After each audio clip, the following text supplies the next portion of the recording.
If you want to understand how money works, you might assume you need to master advanced calculus.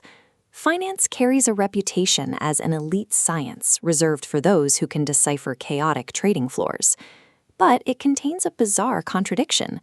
In this field, an expert with a pristine pedigree can go bankrupt, while someone with zero formal training can build a massive fortune. You would never expect an amateur to perform open-heart surgery better than a trained surgeon. You wouldn't trust them to design a skyscraper either. But in finance, this scenario happens because wealth relies on behavioral patterns. Ronald Read grew up in a humble home and spent his career as a janitor and a gas station attendant. He had no financial education, yet he left millions of dollars to charity when he died. Read simply saved small amounts and waited for decades, outperforming Wall Street executives who succumbed to the impulse of chasing quick, risky returns. Financial struggle is often rooted in a misunderstanding of human psychology. When we fail to manage our own impulses, even a high level of intelligence cannot protect our bank accounts. Many people today feel they are falling behind, even those with solid incomes. In previous generations, we measured success against our immediate neighbors or coworkers. Now, social media algorithms have replaced the person next door as our primary point of comparison. This graph illustrates the problem. The lower line represents actual financial progress, moderate and steady. But the curve that shoots upward represents algorithmic expectations. Every time your income grows, your digital environment immediately upgrades the lifestyle you feel you deserve. There is a specific formula for wealth here. Happiness exists in the space between reality and expectations. When you lower the expectation line, you widen the gap of contentment without needing to change your income. True financial progress requires us to stop exhausting ourselves on the treadmill of more and start the internal work of anchoring our own expectations. Most bad spending habits stem from a desire to fill emotional voids. We often spend money to convince strangers that we have reached a certain level of success. Author Morgan Housel saw this as a young hotel valet in Los Angeles. He spent his shifts parking Ferraris and Lamborghinis for wealthy guests. It was an education in how people perceive wealth. He realized that when a flashy car pulled up, he ignored the driver. He simply imagined himself in the driver's seat, assuming that if he owned the car, others would finally admire him. Using money to signal status rarely works. Everyone else is too busy thinking about themselves and their own image to truly care about the symbols you display.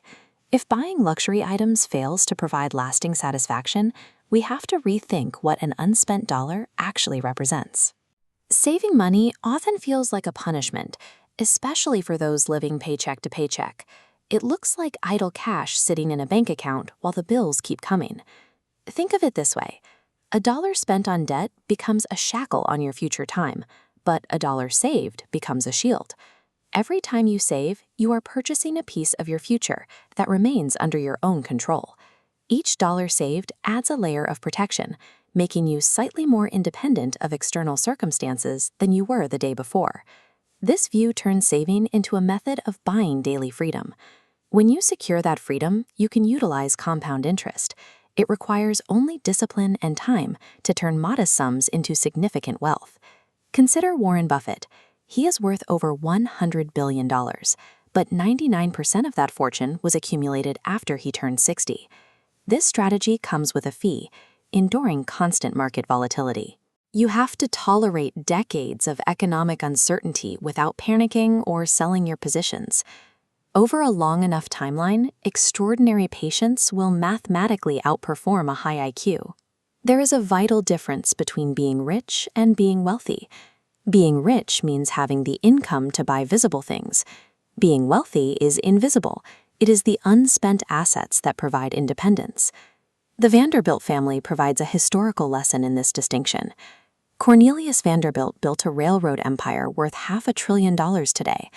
The Vanderbilt heirs were handed massive trust funds, but biographies show they were largely miserable. Their money was a psychological liability. The social mandate for ostentatious spending stripped them of their independence, dictating everything from their companions to their marriages.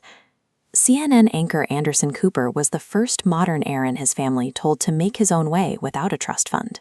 By building his own career from the ground up, he found the lasting career happiness that had eluded his ancestors for generations. Having money without personal independence is a trap. Control over your life is more valuable than any bank balance. Money serves its absolute highest purpose when it gives you total control over how you spend your time. Waking up every morning with that autonomy is the rarest thing you can buy. You can start building this today with 2 steps. First, check your bank accounts daily. Second, automate your savings to remove emotion from the process. Stephen Hawking lived with a disease that left him paralyzed, yet he remained deeply grateful. He once explained that his expectations were reduced to 0 at age 21, and that everything since then has been a bonus. True wealth is achieved by conquering your own mind. When you manage your expectations, you can use money as a tool to live a content and independent life.